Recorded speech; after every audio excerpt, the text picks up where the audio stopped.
Mee namni macaafa qulqulluu qabu macaafa qulqulluu gadaa baafatu. Ermiyaas raajicha boqonnaa 33 lakkoofsa 3 irra jiru abaafatu nama hundumtiyyuu na duukaa ol jedhee haa dubbisu.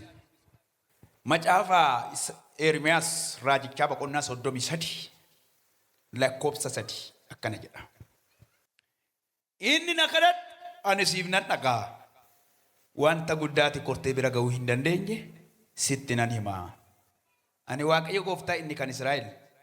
Waa'ee manneen mandaraa kana keessaa fi waa'ee manneen mootota Yihuudaa dallaa itti marsan itti ijaarame waraanas diigamanis nan dubbadha jedha. Kutaa kana keessatti maal jedha? Wanta guddaa ati kortee bira ga'uu hin dandeenyedha. Wanta guddaa kan ishee kana na qabadha adda dureedhaan. Ija keenya wal rabuufanna. Ati isa jiraataadha. Ati isa guddaadha. Ati isa jabaadha. Ati isa lafa onaa baay'ee rakkoo gurguddaa keessa haala hadhaa keessa dabarsee nuuf fidedha. Galanni bara baraan siif haa ta'u. Ulfinni bara baraan siif haa ta'u. Diina keenya qaanessitee dallaa nutti ijaarte. Diina keenya qaanessitee nu gargaarte. Diina keenya qaanessitee moo'icha nu laatte. Bara baraan galanni siif haa ta'u.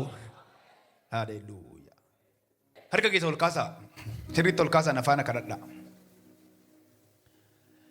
Bara baraan ulfinni guddaan siif haa ta'u. Kabajni guddaan siif haa ta'u. Qulqullicha olaa Waaqayyo ulfaadhu. Qulqullicha olaa Waaqayyo ulfaadhu. Qulqullicha olaa Waaqayyo ulfaadhu.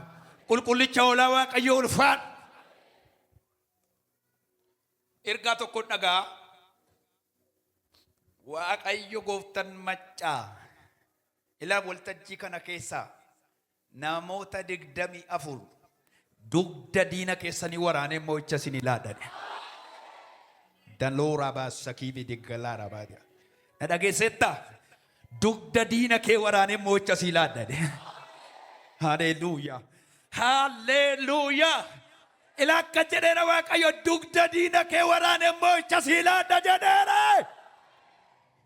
Haleluuyaa. Haleluuyaa. Hallelujah. Hallelujah. Hallelujah. Harka kee ol kaasa ammas meenaa gaadiyaas. Ameen. Ameen jedha yeroo lama sagalee guddaadha ergaa kana inni argeessa qophaayi. Ila Waaqayyo akkas naan jedheera. Namoota 24 waltajjii kana keessa sa'aatii kanarraa kaasee gola wanti si loolu jirutti iddoo wanti si loolu jirutti waan si yaaddesaa jirutti waan si tulfaatee jirutti Waaqayyo akkana isa si rakkise dugda waraanee moo'icha si ilaadhan. Hallelujah. Nutti dubbadhu sagalee kee nu ergi diina seexana keenya waraani nu wajjin immoo ta'i ulfaadhu maqaa Yesuusiin. Mata dureen koo guyyaa har'aa Waaqayyo waan guddaa godhaadha. እግዚአብሔር ትልቅ ነገር ያደርጋል ይላል። Waaqayyo waan guddaa godhaadha. Kitaabni qulqulluun hojiiwwan nama dinqisiisan humna namaan ol sammuu namaan ol ta'e Waaqayyo akka hojjetu nutti hima. Waaqayyo akka hojjetu nutti hima. Seeruma marraa kaastan yoo ilaaltan Waaqayyo waan xiqqaa qofaan hin daanga'u. Inni yeroo hundumaa waan guddaa gochuu hin danda'a. Yeroo Waaqayyoos kadhannus yeroo barannus wanti nuti beekuu qabnu wantoota kana sadan beekuu qabna. Yeroo Waaqayyoon kadhannus yeroo dubbii Waaqayyoo dhaggeeffannus waan kana sadan beekuudhaa qabna. Tokko rakkoon keenya Waaqayyo caala guddaa akka hin taane beekuu qabna. Rakkoon keenya Waaqayyoon caala guddaa akka hin taane beekuudhaa qabna. Lama waan nuti hin danda'in Waaqayyo akka danda'u amanuu qabna. Inni sadaffaan eeggachuu fi amanuun furmaata guddaa akka fidu beekuu qabna. Kitaaba qulqulluu keessaa seera ba'uu boqonnaa 14 lakkoofsa 21-22 yoo argitan Israa'eloonni dura isaanii galaanatu ture. Duuba isaanii immoo diinota isaanii mootii Gibxiif loltoota isaaniitu ture. Fari'oonii fi loltoota isaatu ture. Yeroo namni abdii dhabe sanatti Waaqayyo waan tokko godhe. Maal godhe Waaqayyo? Galaana gargar kute. Dura isaaniitii Waaqayyo maal godhe? Galaana gargar kute. Guddummaa isaa agarsiise. Waaqayyo guddummaa isaa gidduu galee oolchuu isaatiin galaana gidduu karaa bane Waaqayyo. Waan karaan hin jirre. Galaanota gidduu Waaqayyo maal godhe? Karaa bane. Galaana gidduu karaan hin jiru garuu Waaqayyo karaa bane. Guddummaa isaa agarsiise Waaqayyo. Haleluuyaa. Waaqayyo guddaadha gaafa jennu karaan hin jirre karaa uuma Waaqayyo. Eessamaachuu noode. Waaqayyo guddaadha gaafa jennu karaan jiru qofaa miti. Karaan hin jirre illee karaa uuma. Maal godhaa? Karaa uuma. Ergaan dhaga'e erga keessa ol kaasaa. Karaan hin jiru. Cufameera natti. Keessaa galuufan jedha. Abdii kutadheen jira. Humna fixeen jira. Dalgalatti galee jira. Gaarri guddaan dura koo dhaabatee jira. Waan gurguddaadhaan marfamee jira. Warra ittiin ergaan isinii dhaga'e. Waaqayyo akkas jedheera. Karaa ati sodaatte sanan karaa baasa jedhe. Argee ol kaasaa. Yee lafaadha lafaati yaabus. Ulfuudha. Ani beeku lan beeku. Daandiin hin jiru. Karaan hin jiru. Haalli abdii namatti godhu hin jiru ta'uu danda'a. Fuuldurri keessa durri keessa cufaan ta'uu danda'a. Waaqayyo garuu akka jedhe karaan bana jedhe. Harka keessan ol kaasaa. Ni galaana keessa Israa'eliif karaa baase. Hin jiru yoo ta'eyyuu. Abdiin hin jiru yoo ta'eyyuu kiisii keessas lafti yoo bu'e. Ani beeku nama amane tokko firga dhaga'eera. Cufameera yoo ta'e illee karaa namaa karaa kee. Umeera yoo ta'e illee karaa kee karaa namaa. Waaqayyo garuu akka jedhe karaan hin jirre karaa siif uumaan sodaatin. Karaa uume Waaqayyo takkaa karaa sanirra namni darbee hin beeku galaanicha diimarra. Karaan sun karaa nama baasu miti. Karaan sun karaa namoonni ittiin darbanii beekan miti. Garuu Waaqayyo maal godhe? Karaa baasa. Namni tokko erga ol kaase namni abdii wayii qabdu. Har'aaf immoo rakkoo guddaa keessa kan jirtu ergaa tokko dhaga'eera. Waaqayyo akka jedhe karaan hin jiru garuu karaan baasa jedhe. Karaan hin jiru garuu karichi namni darbee hin beeku atis karichaan darbitee hin beektu. Amma garuu cufamee jira. Waaqayyo garuu karuma sana karaa uuma jedhe. Karuma karaan fakkaata. Waaqayyo karaa namoonni darban sin dabarsu kana uuma amani. Waaqayyo karaa haaraa baasee si dabarsa. Nama keessa jira qaba. Waaqayyo karaa haaraa qaba daani.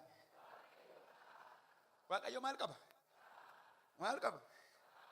Maal qaba? Galaanni sun nama dabarsee hin beeku galaanni diimaan sun. Waaqayyo garuu akka jedhe Museedhaan ulee irra kaayee gaafa jedhu galaanni bitatti mirgatti bittinnaa'e lafa gogaarra adeemsisee ceesise. Nama tokkoof inni ergaa qaba. Ergaan kun ergaa beellamaa miti ol qabi hammuma irraa kaasee waan namoota irratti ta'u. Karicha namni isa achiin darbee hin beeku. Namni isa achiin darbee hin beeku. Atumtiyyuu kana maalan godhaa? Akkuma Museen kadhate akkuma Museen iyye akkuma Museen booye. Asin darbu ade Museen san darbu karaa noo cufa dhadhiinonni keenya nu qaqqabaniiru ennaa Waaqayyo eeyyaan jedhe kanaan dura namni achiin hin dabarre si garuu achiin hin dabarsa jedhe Waaqa. Harka kee ol kaas. Karaa haadhoon kee darbe, karaa kaakileen kee darbe, karaa firri kee darbe, karaa lammiin kee darbe, karaa hiriyaan kee darbe otoo hin ta'in Waaqayyo akka jedhe karaa haaraa uumee si dabarsa jedheera. Sagalee guddaadhaan karaa haaraa uumee na dabarsa jedha ayyaati. Maal jettan? Mee warra amantan? Waaqayyo karaa qaba. Uumuu hin danda'a. Ol qabi harka kee. Akka jedhe Waaqayyo. Akka jedhe Waaqayyo. Ija diinota kee fuuldurattan karaa siif uuma jedhe. Ija miqqanyaa kee fuulduratti, ija warra baduu kee eega fuulduratti, ija warra cabuu kee eega fuuldurattan Waaqayyo akka jedhe karaa siif bana jedheera. Inyaatamti galaanicha dabartu jaritti yoona joonjaa jirti jedha mootii warra Fariyoon. Fariyoon yoona jaritti lafa onaa keessa jooraa jirti. Yoona jaritti rakkachaa jirti. Yoona jaritti qabamaa jirti. Yoona jaritti lafti onaa karaatti kutee lafa onaa keessa naanna'aa jirti jedhee yaadeedha mootii warra. Waaqayyo garuu akka jedhe kaneessa sirruma nama sitti jaanjee isiniif garuu karaa banee sin ceesse.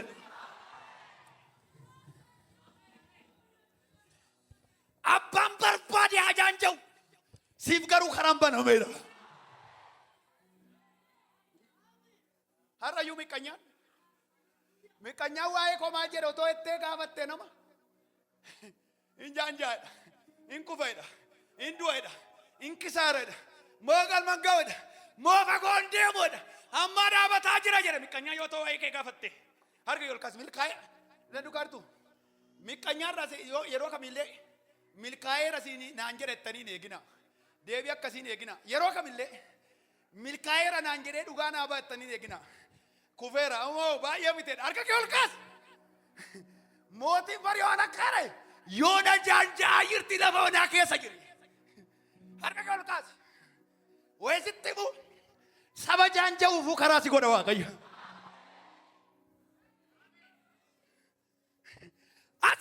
As qabi natti ilaa Waaqayyo akkaare ammaa kufa, ammaa du'a, ammaa dhaabata, ammaa lafti onaa karaatti cufee akka eessayyuu hin ga'u.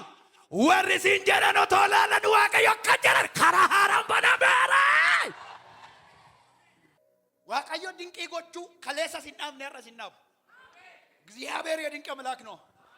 ኢላ Waaqayyo akkanaan jedhe duumessi sin jiru, bokkaani sin jiru. Garuu akka Waaqayyo dinqii hojjete lafa onaa san keessatti mooticha Yooshaafet faatiif akka sanatti Waaqayyo namoota waan hin jirrerratti namoota diina isaanii fuulduratti kabajuutu as gidduu jiru.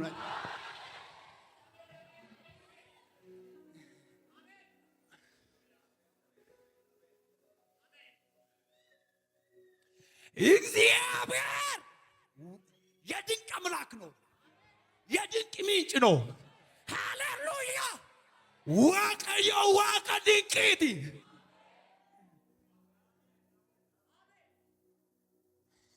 Otuma isaan boonumaa boossaa dhiyeennan bane galaana irra gaafa ulee isaa qabu galaanni banamtee dabarsitee erga darbe booddee karaa sii ba'e immoo namni biraatti hin karaa irra si ceessee Waaqayyo nama kamuu ceessisuu hin barbaadu. Namuu kee keessa hin jirutti bu'a. Karaa Waaqayyo si gargaaruuf yaadaa yeroodha. Kanaan duras namni karaa sana hin gargaaramne si booddees namni karaa sana hin gargaaramne. Mootichi warri mootiin Fariyooni loltoota isaatti naqee karaa jara abbaa irraan ce'a gaafa jedhamu Waaqayyo rukute dheengalaanicha. Gaafa rukutu qaqam godhee fuudhee deeme. Na dhugaartu minim nagar biyoon kan balbala sii bane Waaqayyo namaaf hin kennu. Carraa biddeena sii kaa'e Waaqayyo namatti hin kennu. Iddoo sii kaa'e Waaqayyo orma irraan teessisu. Karaa sii bane Waaqayyo nama kamittuu dabarsee hin kennu. Balbala sii bane nama kamittuu Waaqayyo dabarsee hin laatu. In kan kee kanuma keeti abbe. Carraa qabdaa taa dhoko. Carraa qabdaa tarka kan namaa miti atuu carraa qabda. Waaqayyo amma sargaan nagaye. Waltajjii kana keessa Waaqayyo akkas naan jedhe lafa onaarra jiru, duwwarra jiru, wallaansoo keessa jiru, duwwarra jiru, zeerorra jiru namoota garuu Waaqayyo akka jedhe yaa Waaqayyo si haa galatu warra naan jedhan as gidduu jira. Maal jennaan waan guddaan godhaaf naan jedhe. Mee warri Waaqayyo akka waan guddaa isinii godha abdattanii warreettan amantanii warreettan Waaqayyo waan guddaa akkanaa godha namaneera warreettan harka keessan ol kaasaatii ati guddaadha waan guddaa naa goota raayyaati. Dinqii godhe gaafa jennu Waaqayyo waan guddaa godhe gaafa jennu Waaqayyo galaana diimaa namni darbee hin beeku sana dura. Sana booddees karaa sana irra namni darbee hin beeku.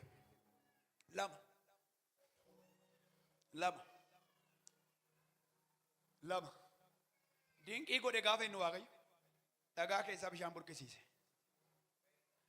Dhagaa keessaas takkaa saayinsiin bishaantu ba'an jedhu. Maaltu ba'a malee? Abidda malee. Waaqayyo garuu san godhe. Inni gara biraa Waaqayyo dinqiidha kan isa jechisiise. Biddeena xiqqaa namoota kumaatamoota nyaachise. Guddaa godha Waaqayyo. Namoota biddeen lamaa fi qurxummii 5. Namoota meeqa? Namoota 5,000 sanaa ol nyaachise. Maatewos 14 lakkoofsa 19:21 ilaaltan. Amma sargaa waan cimaa tokkoon dubbachuuf deemaa jira. wanti nuti jennu. Badamni simuun. Xiqqaadha wanti nuti jennu harka Waaqayyoo keessatti wanta guddaa ta'a. Waan kanatti amani. Biddeeni 2 qurxummii 5 xiqqaadha. Nama 5,000 miti nama muraasa fuunga'u. Harka Waaqayyoo keessatti garuu guddaadha. La Waaqayyo akka jedhe xiqqoodhumaati qabdu sanattan waan guddaan sii dabalamee guddaa sii godha. Nama gadi alaara sakiba la bara la badia. Erga nagaira xiqqoodhumaati qabdu sanattan ani Waaqayyo ni guddaan dabalamee jedhe. Waan guddaa sii godha jedheere. Xiqqoodhumaati qabdutti. Ila xiqqaadhuma nama kee keessan jiru qabame. Xiqqaadhumaati qabdutti daani. Waaqayyo ni guddaan dabalamee jennaan guddaa taa'edhaani. Yoo ramantan.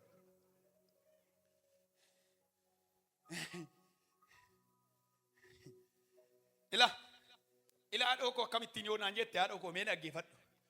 Qurxummiin 2 fi biddeen 2 fi qurxummii 5 akkamittiin nama 5,000 nyaachisaate ilaali saayinsii kamiin. Karaa gara biraa immoo daakuu konyee tokko akkamittiin waggaa 3 nyaatti dubartittiin akkamittiin ta'e kun. Dhadhaa ejersaa cuggee keessa jirtuun akkamittiin mana shiif Afrikaa godhe dubartitti argitanitti. Waaqayyo xiqqooti qabdu.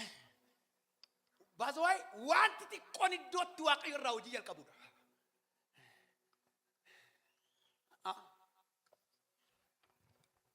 Yeroo dhiyootti la guyyaa 2-3 asitti Waaqayyo akka naan jedhe xiqqoodha namoota jedhaniif naan jedhe Waaqayyo. Xiqqoodha namoota jedhaniif waan guddaan hojjedhee agarsiisa naan jedhe. Kanaaf macaafi Ermiyaas raajichaa maal jedhe na karaa du'an isiif nan nagaa hedheetu akkeen wanta guddaan isa kam ati qorte asammuu kee iyyuu qoree bira ga'uu kan hin dandeenye. Isa kam wanta guddaa sammuu kee iyyuu qoree bira ga'uu kan hin geenye. Haleluuyaa. Waaqayyo waan ati qortu waan ati miisan tun godhu gaafa godhu. Waan ati godhu waan sammuun kee kun godhu. Amma sergaan dhage. Sammuu namaa ol gararraa miti wanta sammuu kee ol gararraa sii ta'a. Waaqayyo waan sammuu namaa caalu qofaa miti waan sammuu kee caalu ati yoo akkamittiin ta'etta. Anaafuu dinqiidhattan. Mee warri Waaqayyo xinnoos haa ta'u guddaas haa ta'u warri mee dinqii Waaqayyo argitanii Waaqayyoon galateeffattanii beektan. Manuma keessan irratti jireenya keessan irratti. Wanuma xinnoo tokko yoo argitanii mee ol qabika. Ilaa miilana Waaqayyo akka naan jedhe. Ilaa miilana akka naan jedhe. Guyyaan irraa guyyaa 30 miti moo guyyaa tokko. Guyyaa tokko. Guyyaa 21 asitti yookaan 7 asitti. Waaqayyo akka naan jedhe. Ilaa akka naan jedhe Waaqayyo. Mana namoota 53 keessatti nan galateeffama naan jedhe. Nan ajaa'ibsiifatama naan jedhe. Olan qabama naan jedhe Waaqayyo. Waaqayyo waan guddaa naaf hojjete naan jedhu Waaqayyo. Sagalee guddaadhaan Waaqayyo jedha yaate. Waan guddaa jedha. Nuuf hojjetedha. Yeroo baay'ee waan guddaa arguu kan dadhabnuuf xiqqoodhuma mana keenya keessa kiisii keenya keessa harka keenya keessa jiru seena Waaqayyo. Akkas miti Waaqayyo. Yeedoo. Mee warri Waaqayyo dinqii Waaqayyo bataami migarmi nagarro. Yeroo darbe biyya Ameerikaa keessatti namicha tokkotu yakka hin beekamneef waan ofii isaa hin gooneen shakkameetu birri miliyoona 2.6 doolaara Ameerikaa jechuudha. Shakkameetu abbaan isaa baay'ee hiyyeessa homaan qaban abbaa isaa gargaaree jiraata. Mucaa dhiirati. Yakki namni hojjetetti maallaqicha si tatee jedhamee mana hidhaatti gale. Mucaan kun waggaan 2 mana hidhaatti murtaa'ee mana hidhaa keessa taa'aa jiru. Waggaa tokko booddee abbaan isaa yaa abbaa koo yaa ilma koo jedhe abbaan xalayaa barreesseef. Yeroon kun yeroo qoqqoolloon faca'uudha. Ani garuu baay'ee waan hin dulloomeef olloonni biyyoonni hundumtuu facaafataniiru. Ani garuu nama naa facaasu waan hin qabneef facaasuudhaaf immoo humna waan hin qabneef kophaa waan hin ta'eef dadhabaa waan hin ta'eef sana waan hin gooneefi yeroo ulfaataaf yeroo rakkoo akkasitti waan harkaa hidhamteef na jalaa hidhamteef gadda irratti dhagahame siif ibsaa.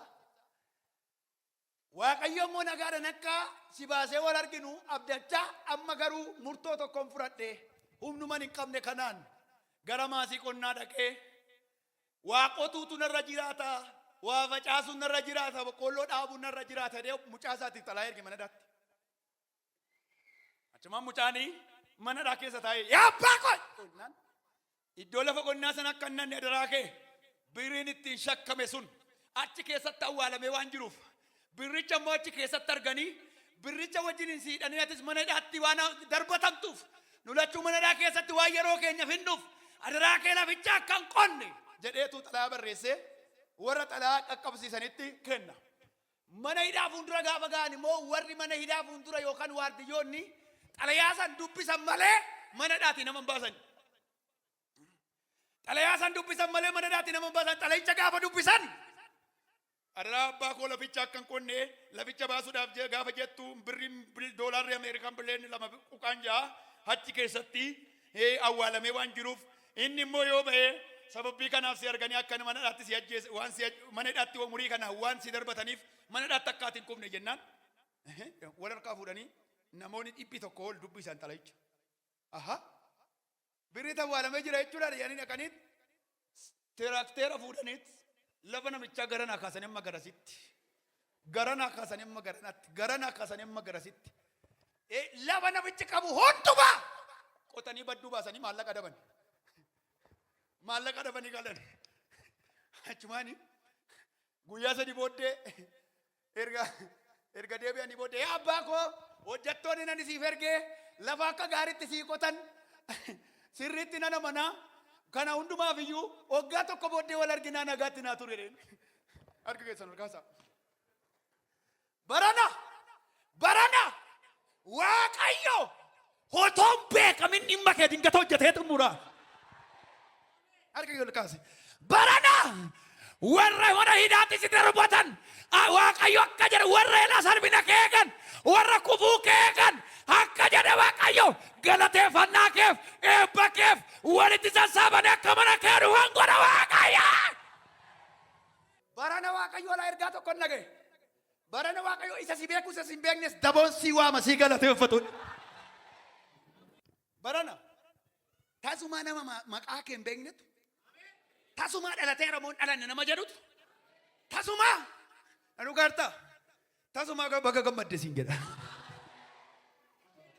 Kana miyaa dhoko bakka kana amantiin ol kaasi ameen jedhate ila tasuma nama maqaa kee hin beekne nama fuula kee hin beekne Waaqayyo faana haaraa tokko mana keetti ergeera barana.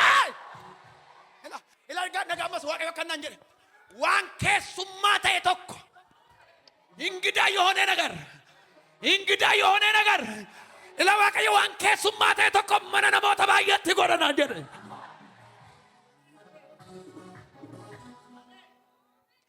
ውበት ግርማውን አይቼ ልቤ ተሸንፏል እኔ ኢየሱስን አግኝቼ ልቤ እርፍ ብሏል አይታየኝም ሌላ አይታየኝም። በረነ Waaqayyoon argite lapheen kee boqochuu jalqabe. La Waaqayyo kan keellee xiqqaadha Waaqayyo waa'ee kee barana sagantaa guddaa tokko baaseera.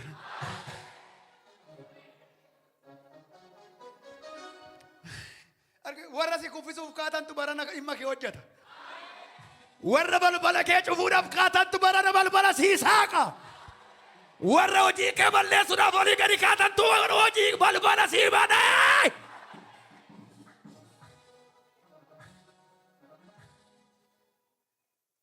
Nama bukkee keessan jiru qabaate Waaqayyo dinqiidha jedhaani. Kana jechuun Waaqayyo waan guddaa godha gaafa jennu nama du'e kaasuu isaa yoo argitan wangeela Yohaannis boqonnaa 11:43 akka 44 ilaaltan Alaazaar guyyaa afur awwaalamee ture. Yesuus sagalee guddaadhaan waamee inni du'aa ka'e. Kun kan inni nutti agarsiisu Waaqayyo humna du'aa kaasullee humna du'a injifatullee akka qabu hubanna. Hankee amma du'aa miti amma. Dubartiin tokko daawuudhaaf ji'a meeqa garaatti baatti? Ji'a 9 fi 7 meeqa? torban lama. Yoo da'umsa hin taane ala yoo da'umsa hin taane ala wanti nama raajii isinitti raajuuf jiru kun dhimma ji'a 9 torban lama ga'uuf hin qabu. Da'umsa yoo ta'e garuu dirqama dubartiin tokko yoom garaatti baachuu qabdi? Ji'a 9 torban lama garaatti baachuu. Dhimmi kee ammas hin ga'u taanan garuu as qabi harka kee. Raajiin dubbadha. Dhimmi kee ammas hin ga'u taanan hoggaatti hin beellamu Waaqayyo. Dhimmi kee dhala argachuu miti taanan hoggaatti hin beellamu Waaqayyo. Ji'a 9 torban lamatti hin beellamu. Amma akkas ergaa as tokko dhagaye. Ilaa Waaqayyo akkas naan jedhe. Ergamaa guddaa waltajjii kana keessa deemee namootaaf waraqata hadii irratti xumurameera jedhee mallattoof chaappaa irra kaa'aa jiru argina. Maayinannaa Waaqayyo akkas jedhe isinillee fagootti ilaaltu ani garuu dhimma kee dhiyootti xumuraara jedheera. Namni tokko lutaani xumurameera.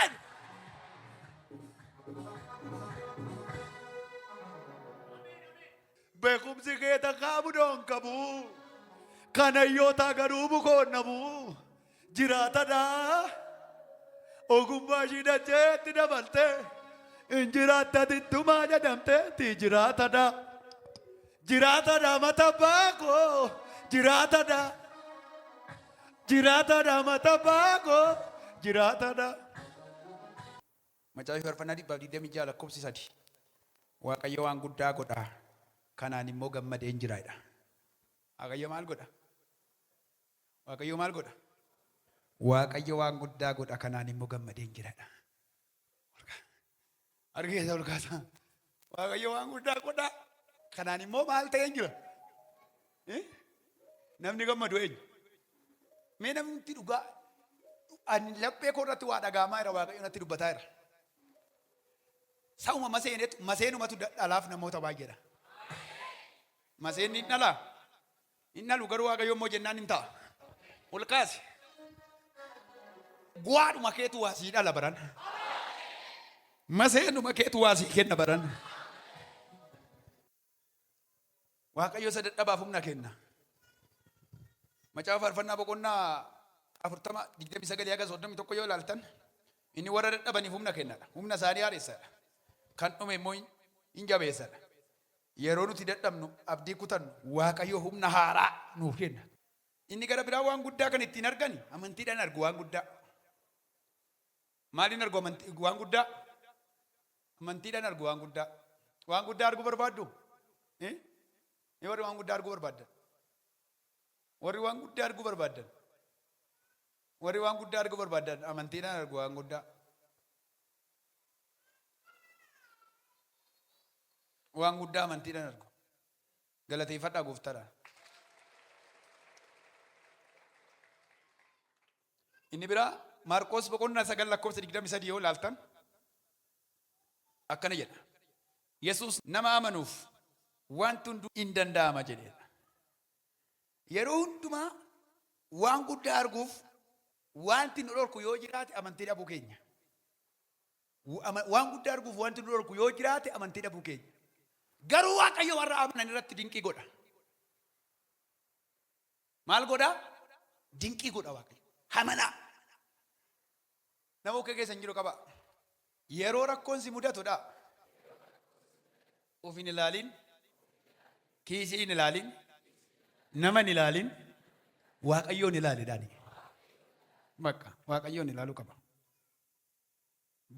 Seenaa dinqii macaafa qulqulluu kana keessatti yoo ilaalle waan baay'eedha. Waaqayyo irrallee akkuma kaleessatti hojjetaa jira. Yeroo hundumaa namoota lafa kanatti hin gargaara Waaqayyo. Garuu isa keessaa waan baay'ee na ajaa'ibu tokko dhuga ba'umsa mucaa tokko isinitti hima.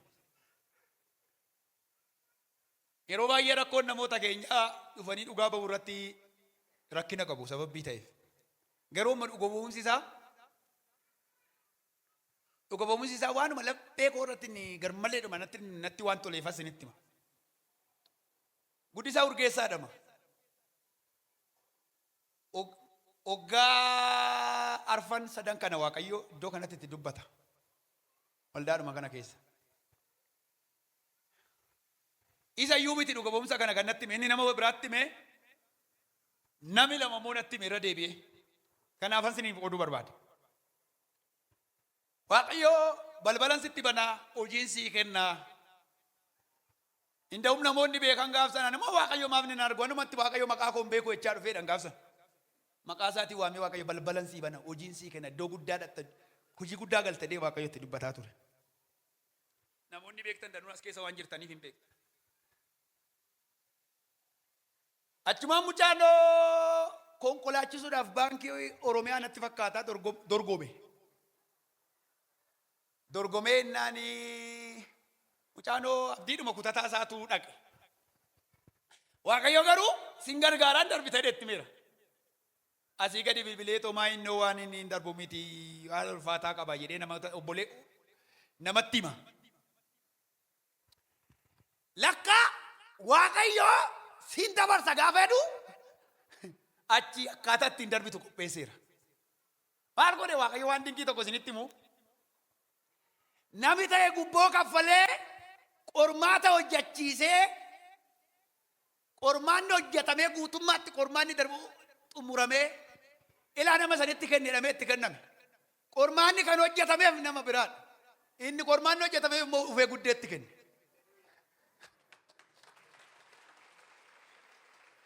Buddeen kee cakacaktee qormaata ishee hojjettee cuftee gaafa baatu inni birrii kaffalee argitee Waaqayyo waan hojjetu isa qabu harkaa fuudhee sii kaffalee siif hojjeta.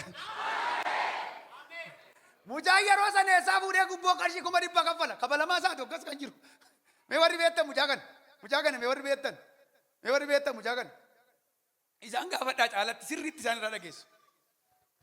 Kabalamaa isaati eessaa kana kaffalaa qormaata nama cakacaktee mucaan koo gateetti dhiibdee gaafa gadi baatu ati sadarkaa tokko farratti dabartee dhabne. Waaqayyo warra humna qaban sii kaffalchiisee siif hojjetee sii xumura. እግዚአብሔር ድንቅ ነው። ይሄ ሁኔታ ድንቅ Waaqayyo አርገህ ሶልካሳ በጣም ገረመኝ። እግዚአብሔር የተናገረው ነገር እንዴት ታማኝ እንደሆነ ያሳያል። ይሄና አርገህ ሶልካሳ አንም በቁ ነማመኑ ተቆፈ መሱ ነማመኑ ተቆፍ ዋዳገር ኢላ የሮዲ ወጥ Waaqayyo ኢላ ነማ ቢራጡ ሙርሲሴ nama biraa xumbursiisee nama biraa hojjechiisee kan kee nama biraa baachisee fida Waaqayyo. Harka biratti ani beeku narkaa bubbuleera narkaa tureeretta kan kees barana carraa kee eebba kee maqaa kee nama biraatu kaasee fidan jechaadha. Na Waaqayyo akka jedhe bara baay'eedhaaf kan si lolaa ture ol ka'ee jaajjee isa dhaabatu garaa darbiinsa nama dhoowwatu yeroo humna koo isa nyaachaa ture Yesuus dubbaannaa na duraa kufe Yesuus dubbaannaa na duraa kufe Yesuus yeroo humna keenni nyaachaa ture barana carraa kee baatee fide olu taanii amaan. Ilame buletin na duraa kufeera ishii wayyaa diimaa kun tokko lama sadii Waaqayyo akka jedhe waggaa 7 oliif carraa kee kan nyaate humna kee kan nyaate maqaa kee kan nyaate jireenya kee kan nyaate Waaqayyo akka jedhe har'a kaasee in argitu jedhe Waaqayyo. In argu dhibee jedhe bara fuula kee fuuldura jirutti badhaadhaa beektaate badhaatuun si godha siin jedhe siin immoo siin sooromsa siin jedhe Waaqayyo. Haadha nama baay'ee taata siin jedhe kuniif anaaf si gidduutti immoo kun imaanaadhaa jedhe Waaqayyo. Imaanaa beektaa taa'i bakka shawaayyee imaanaa badhaadhateeti bakka hariifate Waaqayyo. Carraa kee irraa jawwee ajjeese umurii malee kan si nyaate carraa kee kan nyaate maqaa kee kan nyaate fayyaa kee kan nyaate aamileen qabdooti yoo baattus yoo galtus dhukkubsattu fayyaadha garuu akka dhukkubsattuutti jiraatta. Waaqni garuu akka jedhe madaa kee nan qoorsaa diinota kee immoo nan qaanessaa iddoo guddaaf iddoo ol ka'arran si ka'a. Waaqayyo akka jedhe miilli kee fagaatee deema carraa keef maqaa kee nan bareecha. Suuqaaf maqaa kee hadhaa'e, dhiiga kee hadhaa'e nan mi'eessa, hin mi'oofta. Bifa haaraa sitti godha, maqaa haaraa sitti godha, jireenya haaraa sitti godha, bifa haaraa sitti godha. Hin irraanfatta siin jedheera Waaqayyo. Na duukaa kadhannaa gabaabaa kana kadhadha. Yaa Waaqayyoodha, humnaaf dinqii jireenya koo keessatti hojii guddaa akka ati hojjechuu dandeessu nan amana. Yaa Waaqayyoodha, amantii koo naaf jabeessi. Ija keenya gara keetti deeffanneerra. Maqaan kee ulfaatu. Ameen. Galateeffadhaa Gooftaadha. Galateeffadhaa Gooftaadhaan sirriitti.